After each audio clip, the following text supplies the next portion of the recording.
Look at a map from 1980. Trace your finger across the vast expanse of the Soviet Union. 11 time zones.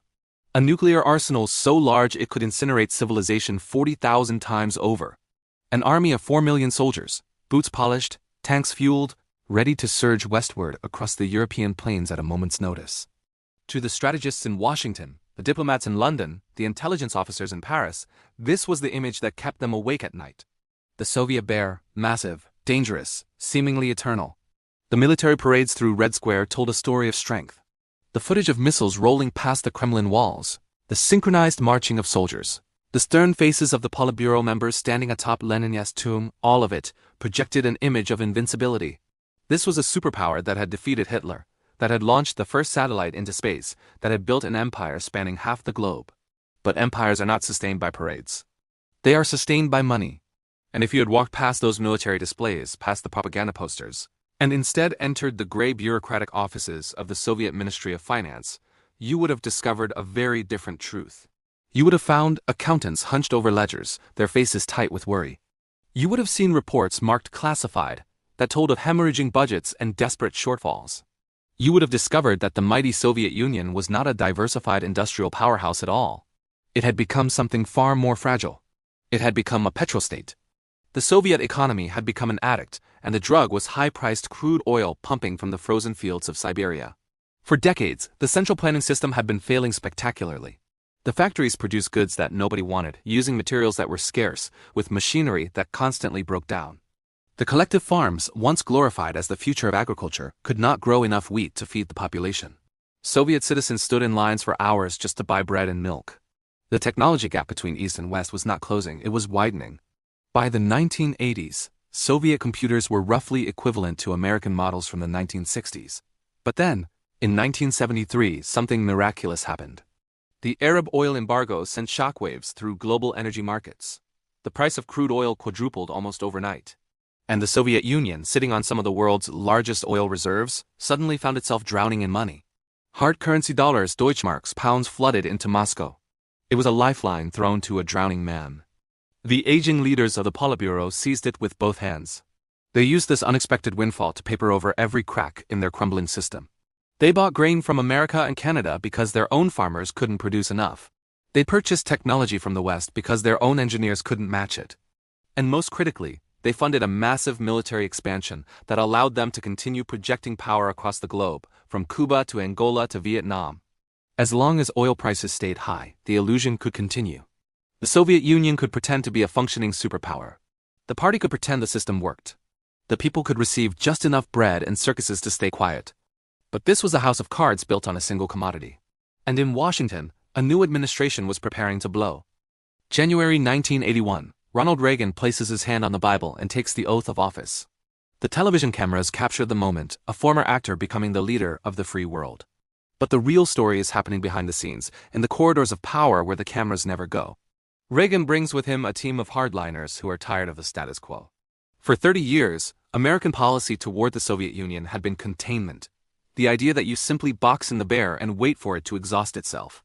But Reagan's people don't want to contain, they want to win. They want to end the Cold War on American terms. Among these men is William Casey, the newly appointed director of Central Intelligence. Casey is not your typical bureaucrat. He's a Wall Street lawyer who made his fortune in the financial markets. During World War II, he ran covert operations for the OSS, parachuting agents behind Nazi lines, orchestrating sabotage, understanding that warfare is fought not just with bullets but with intelligence and economics. Casey looks at geopolitics the way a forensic accountant examines a failing company. He doesn't see armies and ideologies.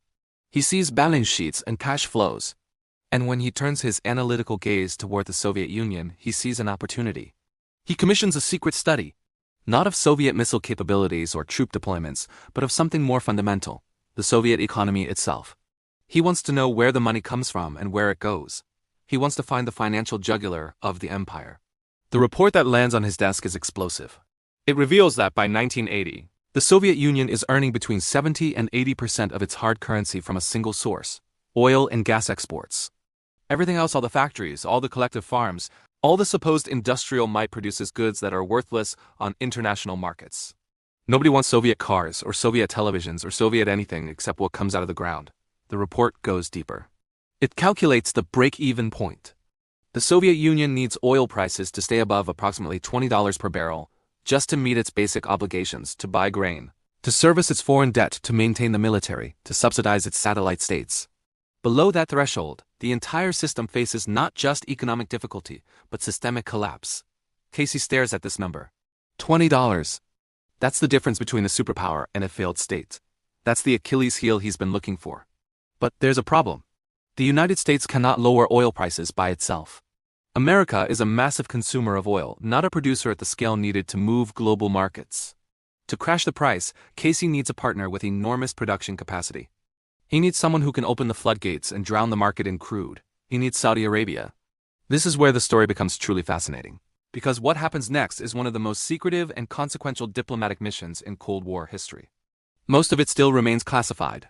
We don't have transcripts. We don't have recordings. But we can piece together the outline from what followed. The Saudi relationship with the United States in the early 1980s is complicated.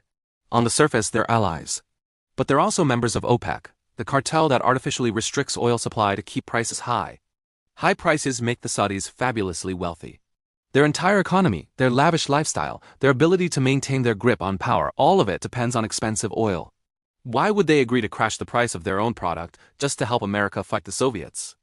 Casey understands that you do and ask someone to sacrifice their wealth unless you offer them something they value even more. And in the Middle East of the early 1980s, what the Saudis value most is survival. The landscape is terrifying from their perspective.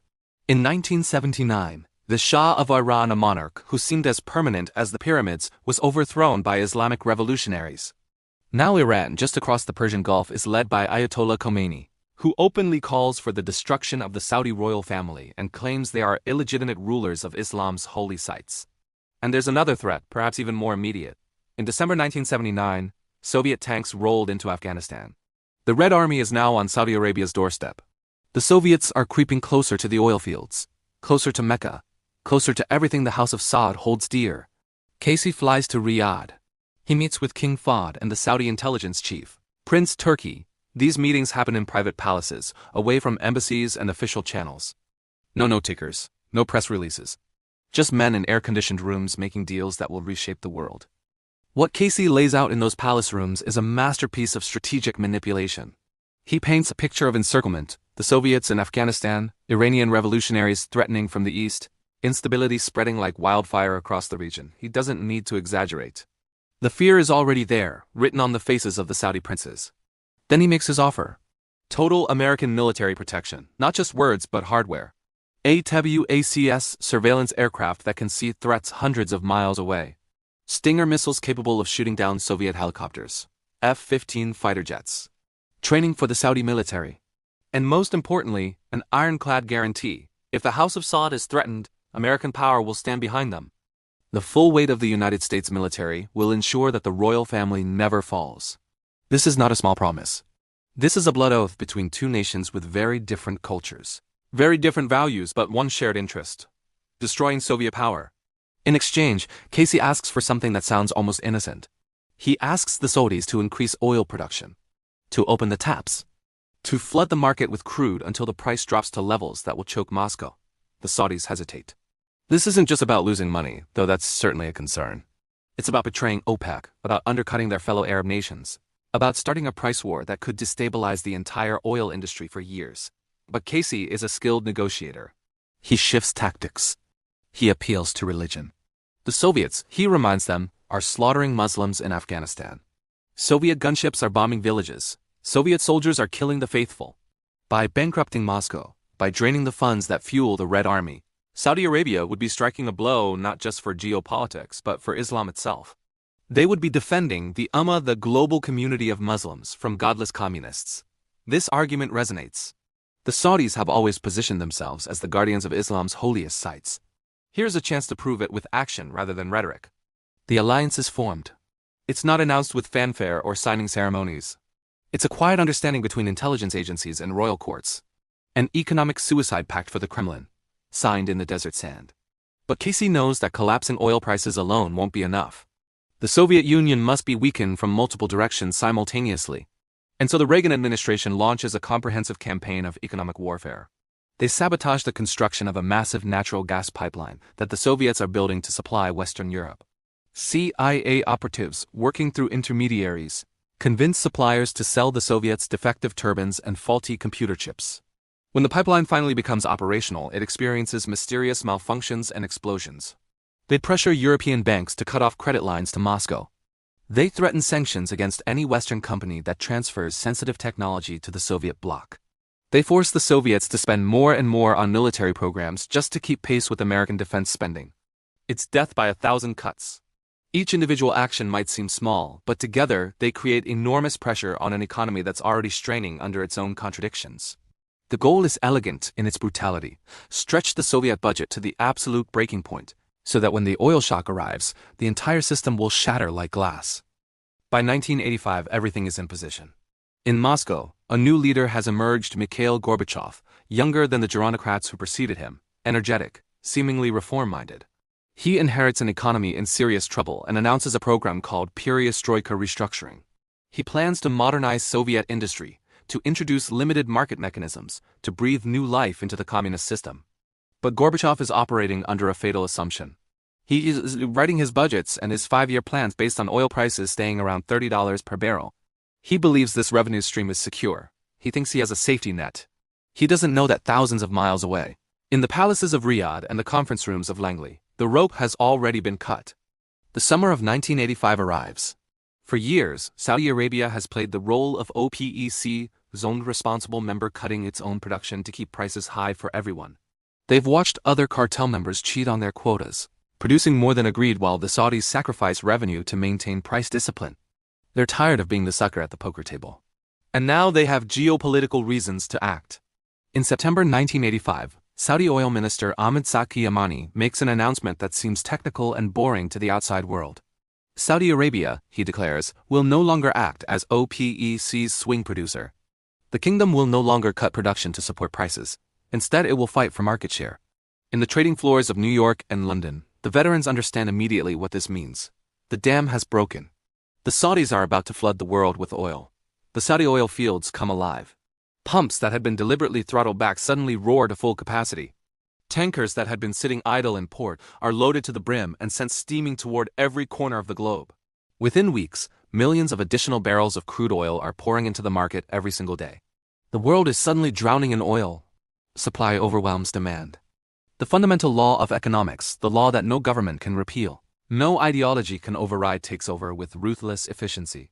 The price begins to fall. $30 per barrel becomes $28. The traders watch their screens in disbelief. This isn't a normal correction. This is a collapse.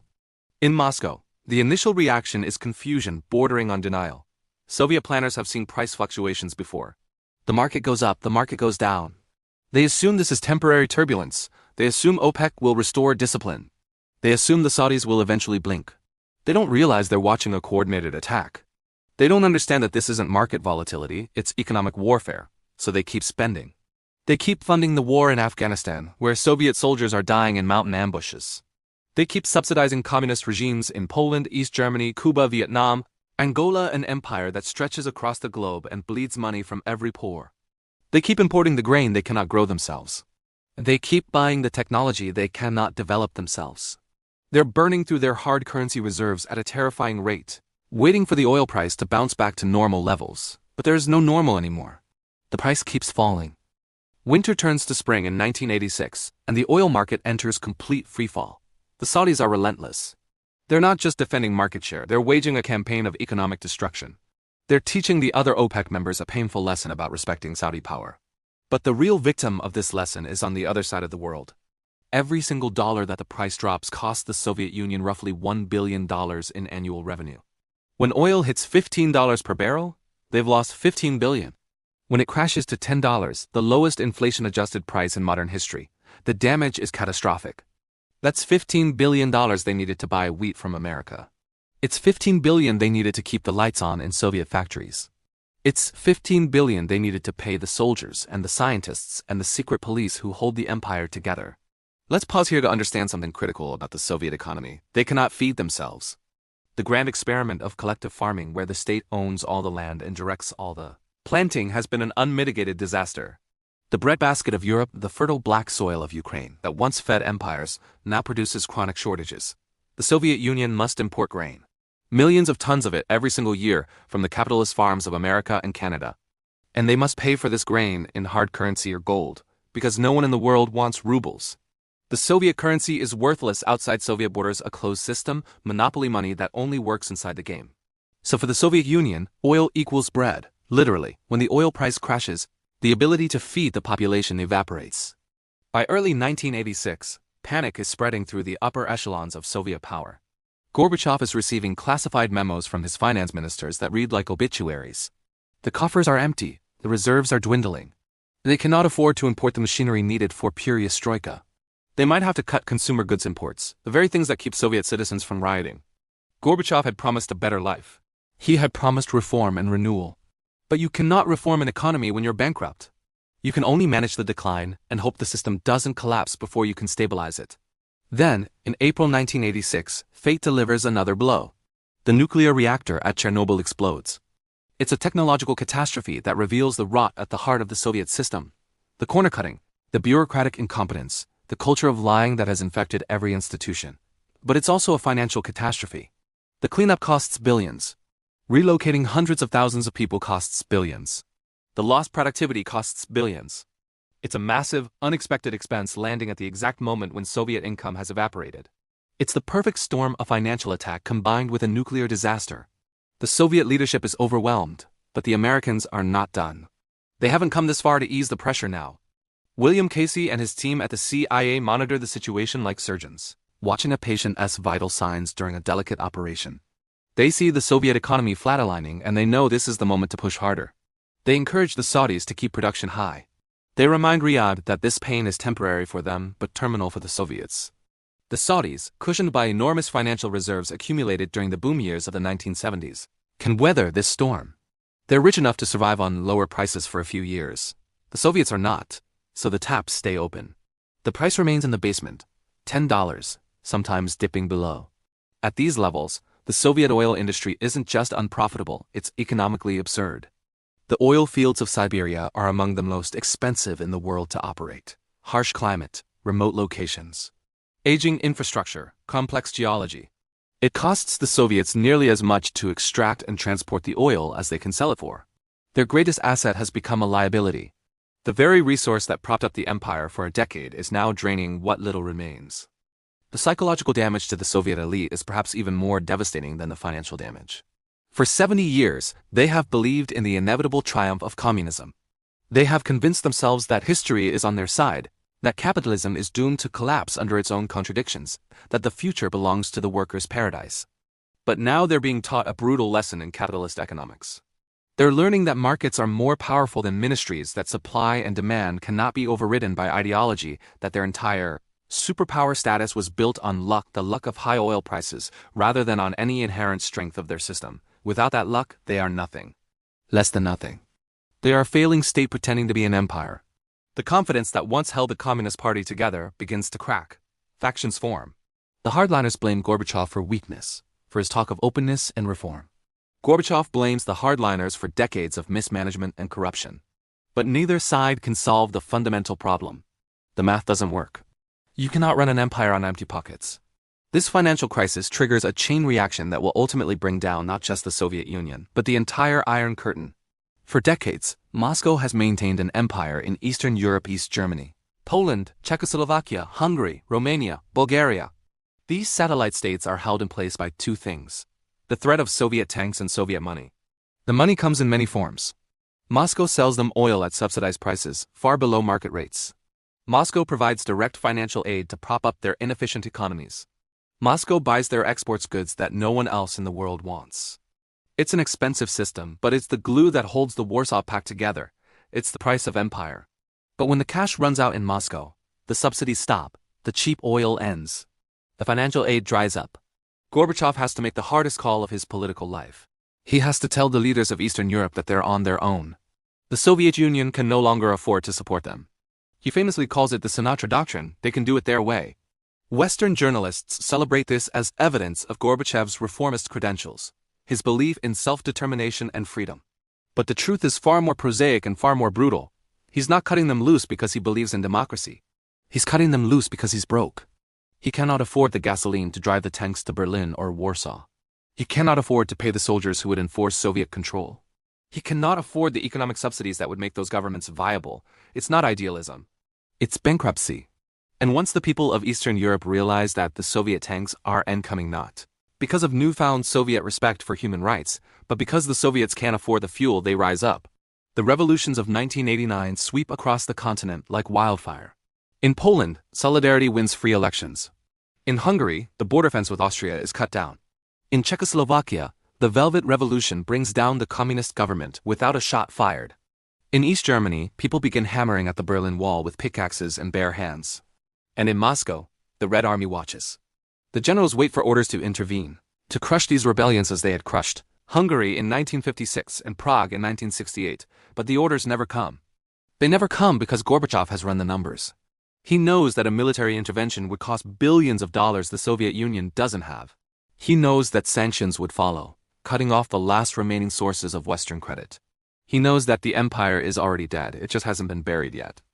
The Berlin Wall falls on November 9, 1989. The images flash across television screens, worldwide, young people dancing on top of the concrete barrier, sledgehammers smashing through the symbol of division, champagne flowing in the streets of a reunited city. The commentators speak of the triumph of freedom, the power of the human spirit, the inevitable victory of democracy over tyranny. All of that is true. But there's another truth, less romantic and more brutal. The wall falls because Moscow is bankrupt. The guards stand down not because of orders from enlightened reformers, but because there is no money to pay them. The tanks stay in their barracks, not because of respect for human rights, but because there is no fuel for their engines. At $10 per barrel, the Soviet Empire cannot afford to exist. The Soviet Union limps forward for 2 more years, a zombie state going through the motions. Gorbachev tries desperately to hold it together. He borrows from Western banks, putting up gold reserves as collateral. He sells national assets at fire sale prices. He begs for aid from the very capitalist nations that Soviet ideology had promised would collapse first. The irony is savage. The workers' paradise is bankrupt while the capitalist West thrives. On December 26, 1991, the red flag is lowered from atop the Kremlin for the final time. The Soviet Union formally ceases to exist. 15 new nations emerge from the wreckage. The Cold War is over.